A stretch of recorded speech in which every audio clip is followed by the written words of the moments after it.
I, 35F, have been married to my husband, 34M, for 7 years. We've never really had any problems beyond regular couple issues in our relationship, and we were able to establish a really strong foundation of trust by telling each other pretty much everything that is happening in our lives. If a guy comes up to me and asks for my number at the supermarket, I'd tell him. If a female friend is being really touchy with him, he'll let me know as soon as he gets home. This has been our arrangement for years, and it's worked great for both of us. The issue started when I was putting his clothes into the laundry and emptying out the pockets, as all of us should do, not just to prevent money or valuables from being ruined, but because this was what set the entire thing into motion for me. I found a receipt from a relatively fancy restaurant in our area, and based on what was ordered, it was clear that it was a dinner for two. My husband hadn't told me anything about this, so while my first instinct was suspicion, I felt that there must have been an explanation of some sort for it. I confronted him with what I had found, and he actually did have a pretty good explanation for it. My husband is a corporate guy, the kind of person who wears a suit to work every day. His job also calls pretty frequently for him to try and sugar up potential clients, so according to him, that receipt was from a client that he took to dinner to discuss things a bit further with. I asked him why he didn't tell me about it like he usually does, but he said it was simply because it slipped his mind by the time he got back home, and that the deal wasn't closed in the end. He didn't seem to have to think much before telling me all of this, so I believed it right away. The only gripe I had with him then was that we hadn't gone to that restaurant together, since we had been wanting to. Anyway, I trusted my husband, as I've said, so I never really thought anything else of what had happened. There really wasn't a reason to, just based on seeing a receipt.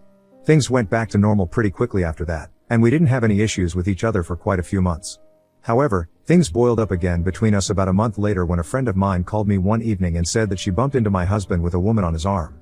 She just happened to be in a part of the city that was a bit far off and spotted him across the road. I asked her if she was sure it was him, but she said she actually crossed the road and spoke to him. When he saw her, he let go of the woman but seemed to act normal beyond that. He didn't seem too flustered, she said. Her only regret was she didn't ask him what he was doing in that part of town, and they went their separate ways soon after. Right before they turned the corner, she saw the woman clasp onto his arm again. At this point, all the alarms in my head started to blare.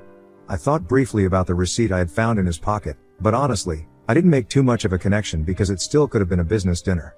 But this on its own was enough for him to have a lot of explaining to do. As soon as he got back home, which was around 11 p.m., he could tell that something was off with my mood, and he asked me what was wrong right away. Considering my friend hadn't hidden herself, I think he already knew what it was about, but he waited for me to say it. When I told him and asked him to explain himself, he just chuckled and shook his head lightly. According to him, that woman was one of his coworkers and there was nothing going on between them. They had gone for a business dinner with some clients that the company was trying to get on board, so about 4 people from his company had attended with him. The female coworker that my friend saw had too much to drink, and that was why she was supporting herself on him. Here's the thing, I realized that my husband had time to think of a story because he knew my friend would have told me, but for some reason, I believed him. Maybe it was because I had always trusted him, or because I was in denial and I didn't want the mess that would come about from this being what I hoped it wasn't, but it was so easy for me to believe him, and that was what I chose to do. He even hugged me afterward, saying that he would have told my friend if she had asked so that I wouldn't have had to worry myself. He apologized for stressing me out and told me that I really had nothing to worry about. That he was mine and mine alone. At that point, all my suspicions dissolved. At this point, things went fine for about 6 months straight. No accounts of anyone seeing him traipsing around town with women, no stray and unexplained receipts in suit pockets. Things seemed normal, and I honestly didn't find myself dwelling on whether my husband was cheating on me or not.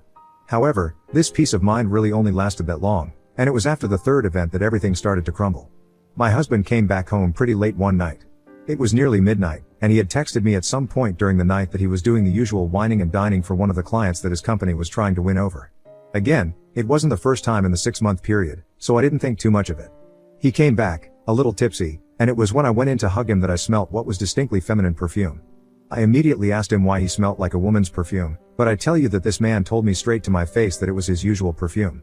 He's been wearing the same Tom Ford fragrance to work for the last 2 years, so I don't think it is ridiculous for me to be able to tell when he smells like something different. I told him it was a different fragrance, but he only maintained that it was his usual scent, and he told me I was acting delusional, which was an out-of-character thing for him to say to me. He gently pushed past me and went upstairs. I think this was the first time that I really knew something was wrong. Because I started to feel like I was being gaslighted. It was then that the thing with the receipt and what my friend had seen came back to me, and suddenly, I was extremely suspicious. I was halfway up the stairs, wanting to confront him, but I actually realized that he would probably gaslight me again until I felt like I was losing my mind or being an emotional woman or something. I still went upstairs though, because I knew he was in the shower. He had undressed, with his clothes lying on the bed and his phone beside it. I had to smell his suit and his shirt again, because I needed to be sure I wasn't actually losing it, and sure enough, I was 100% certain it wasn't his Tom Ford perfume that I was smelling on it. At that point, I went straight into his phone. I went into the gallery app first, and right there were the pictures taken that night. It was him at some kind of lounge, with a young woman. She looked like she was 23 or something, cozied up to him. There was even a picture of them kissing while she held the phone for a selfie. I felt like I was going to explode. I took a video with my own phone, swiping through all the pictures. I was about to enter his messaging app, but I could hear him rounding up in the bathroom, so I let it go. Honestly, I wanted to confront him so badly, but I needed to know more because I felt like he'd find a stupid way to explain away the kiss and I might actually fall for it. I know, I hate how much I wanted to trust him. It didn't take long for him to fall asleep, so I grabbed his phone and jumped into the messaging app. The first 2 messages were people from work, but the last one was someone called Sabrina, and I hadn't heard anything about her before, so I assumed this was the mystery girl, and I was right. I went through the messages and I really can't tell you when tears started streaming down my face. He had told her he loved her, called me all sorts of names, they had reminisced about nights they had just had, there were nudes exchanged, and I don't know when I had gone far enough to see him sending pictures from the night that they had at the same restaurant I had seen the receipt of. I really hope that nobody here has to go through what I went through, because in that moment, I actually felt like there was nothing left for me. I felt absolutely broken. Some pretty dark thoughts went through my mind as I looked over at him sleeping. After 7 years of marriage. I know better now, but I remember thinking about how I do my best to look good, eat healthy, and go to the gym. I know for a fact that I look good for my age, but it destroyed my self-esteem thinking about some of the comments that he made about me and my body, and they both laughed about it. I think it was exactly that radicalized me and made me realize that I needed to make sure that this man hurt badly. I had to take videos of the entire chat, slowing down for the parts where he took her to restaurants, hotels, and shopping. He seemed to enjoy sending her pictures. I drank myself to sleep that night. In the morning, I tried to be my usual self so that he wouldn't suspect anything. I don't think I did a great job of it, but he didn't seem to notice much. He was a completely different person to me now. I am not shy to say that I resented him. Once he was out of the house, I knew that I had to find out who this woman was. I didn't know her last name, but when I searched for Sabrina in the list of my husband's friends on Facebook, there she was. It was the same face that I had seen kissing him, so I was sure it was her. The real shocker was me finding out that they worked at the same company, and going by her job title, she was likely one of his junior colleagues. At this point, I knew her name and I had evidence that they were doing things together, and I wanted to make sure that I hurt them both. Looking back, I think I became unhealthily obsessed with that idea, but ultimately, I was simply seeking closure and revenge in my own way, and I'm happy that I found what I was looking for. Honestly, that's all that really matters to me. The first thing that I did was get in contact with a divorce lawyer. Ironically, the same friend of mine who had seen my husband with who I assume was Sabrina, I eventually confirmed from my friend that it was her, had gotten divorced about 2 years earlier, and she was a big fan of her lawyer, so I hit her up, gave her a long update on everything that had happened since we last spoke, and she sent me the number of the lawyer. Right after we ended the call, I was talking to the lawyer to set up an appointment. It was about a few days later when I went to see the lawyer. I showed him all the evidence that I had and told him as much as I knew about my husband's affair. It was funny to me when he had the biggest smile on his face, because according to him, this is as sweet as a divorce case can get. He said that I had evidence of my husband's cheating. I had evidence of our marital funds that had been spent on his affair, with the shopping, restaurants, and fancy hotels, and I even had a potential issue with his workplace, considering the fact that his affair partner was a junior employee who might potentially be directly under his influence, though I wasn't too certain about this part. Either way, speaking to the lawyer actually had me feeling great. One thing I might not have mentioned earlier is that my husband always wanted me to be a housewife. He said his income was great enough for the both of us, and all he needed was for me to keep the home in order, especially ahead of us potentially having children. I have a lot of things that I volunteer for, so that's usually what takes up my time, but besides that, I've been his lovely obedient housewife all these years while he was cheating on me with who knows how many women. About 2 weeks after meeting with the divorce lawyer, my husband had to go on a business trip in another state. This isn't the first time he's had to do this, but it was definitely the first time that I felt like he was going to be sleeping with other women, or Sabrina. I had lost all trust for the man, and it was actually rather shocking that I had managed to stay in the house with him for as long as I had without going at his throat. It was after he told me he had landed that I decided to get things going. Now, I'm changing Sabrina's last name here. Let's say it's Muller. That's not a super common last name, so I assumed that everyone in her friends list on Facebook was a relative of hers. I composed a pretty long message talking about how Sabrina had been sleeping with my husband, knowing that he was a married man, and I even put some screenshots of the nastiest parts of their text conversations, minus the raunchy photos and videos, of course. I sent it to every single one of them and then put my phone on DND. A few hours later, some people had replied in shock and apologizing, some had cursed me out, and most had said nothing at all, but I wasn't doing any of this for their responses. My husband had also called me about 15 times, which means he knew I knew. To be honest, I hadn't really planned out what I was going to do at this point, but I hoped that he would have to go through with the business trip, continue to stew as I refused to pick his phone calls, and then when he got back, I'd serve him with the papers. While waiting for this to happen though, I made sure to pack as much of his stuff as possible into the suitcases that we had. I wasn't going to be thrown out of the house for being the faithful one. I also called over my brother, because I realized I didn't know my husband the way I thought I did, and honestly, I was fearful that he could come back in some kind of a rage, especially if I was to serve him with papers. So, my brother stayed over for the next 2 days, until my soon-to-be ex-husband came back from his business trip. As soon as he opened the door and saw me, he started cursing and shouting, calling me all sorts of names. Fortunately, my brother stepped between us and handed him the papers. He looked shocked for just about a second, but it seemed it didn't take long for it to sink in that was a logical progression of events. From behind my brother, I told him that I had packed his bags and he wasn't going to sleep in our house that night. That was the scariest that I had ever seen him look, but he couldn't do anything about it. Instead, he just stood there, fists clenched, and eventually took the divorce papers and his suitcases, and left. I didn't see him again until it was time for the divorce proceedings to start, and so that I won't bore you with the lengthy details, I'm glad to say that things went extremely well for me. It's hard to fight against such obvious evidence of infidelity. Plus, the judge didn't take kindly to the fact that he and his affair partner seemed very unremorseful about the entire thing. Our money being spent to fund his affair too? Another nail in the coffin. I got the house and a very handsome alimony arrangement since I basically did not work, so he'd need to be supporting me from wherever he was. Honestly, he could be with Sabrina for all I cared, but I felt like I had won. I didn't care who got a cheating man. It just hurt that I had loved him for so many years, and this is how things ultimately turned out. Now, the story is almost done, but I honestly had one final piece of my plan. Once the divorce was finalized, I wrote to his workplace about the allegations of a senior employee having a very inappropriate relationship with someone junior to him in the workplace. I sent all the evidence I had, once again, being sure to blur out the explicit content. I was not going to allow myself to be hit with some kind of revenge porn charge. It took a couple of days, but I got a response talking about how the situation was being investigated as my claims were very serious, as Sabrina Muller was a direct subordinate to my ex-husband. About 2 weeks later, I got twofold confirmation that my ex-husband had lost his job.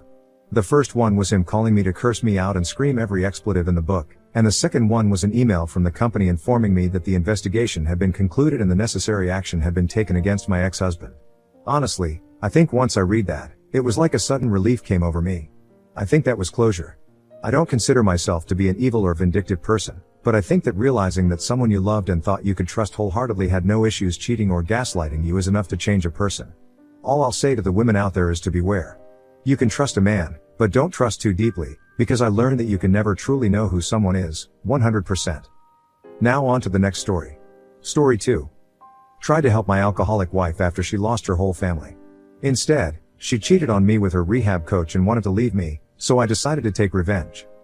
I was married to my wife for 4 years, but due to her alcohol problem, our marriage was rocky. Before my wife and I were married, I knew she had a thing for alcohol, but I didn't think it would become a problem in the future. She was the type of woman who loved to drink and party.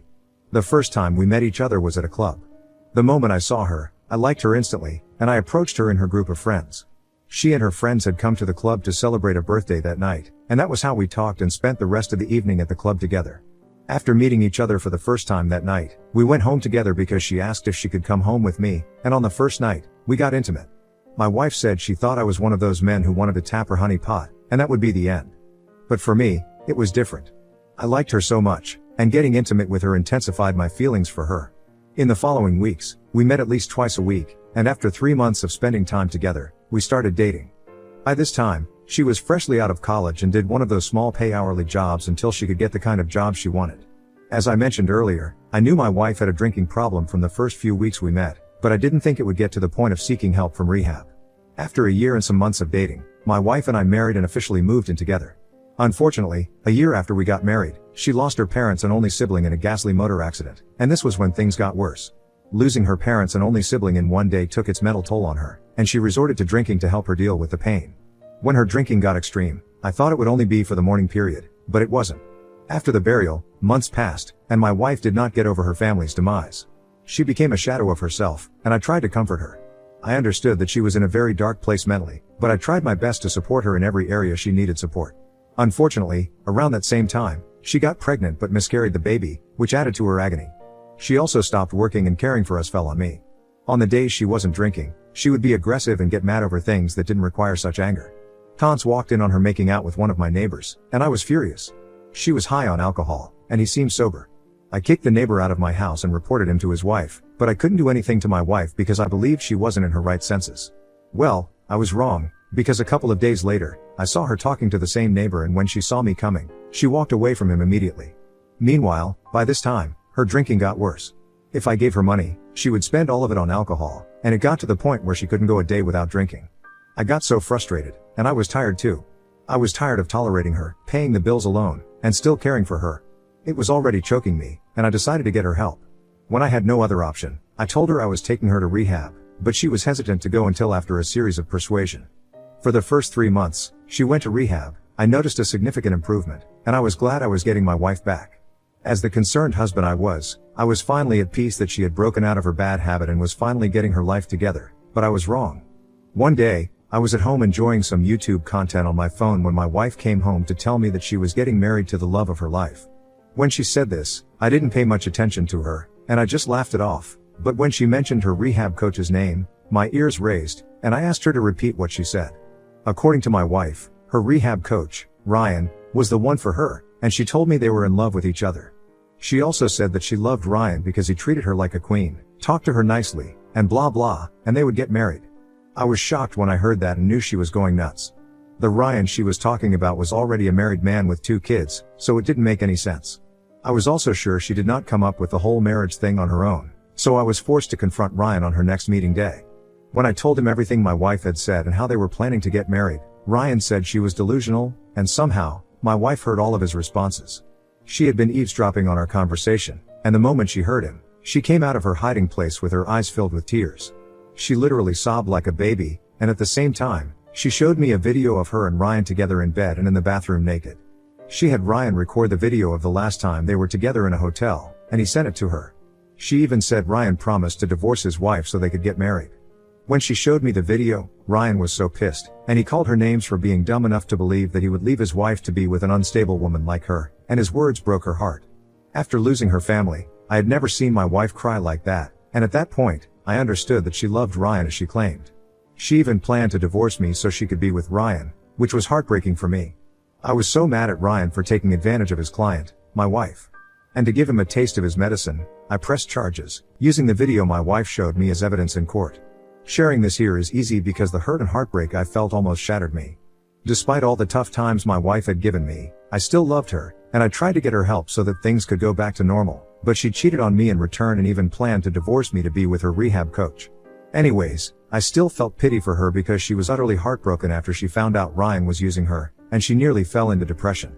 Out of pity, I had to submit her to a mental hospital for more watchful care, and after she was admitted, I divorced her. Even though it seemed like she was not in her right state of mind, she was in the right state of mind to think of divorcing me. Honestly, our relationship was a serious waste of my time, resources, and emotions. But I'll consider it as one of the lessons of life. I'll give a piece of free advice. Some women are not worth all the sacrifices most men make. Even if you give them the universe, they will still have an excuse to cheat. As for Ryan, I won the court case, and he got a jail term for taking advantage of his mentally unstable client, and the government shut his business down. I often miss my wife, but I cannot use her problem as an excuse for her to break our marital vows and cheat on me.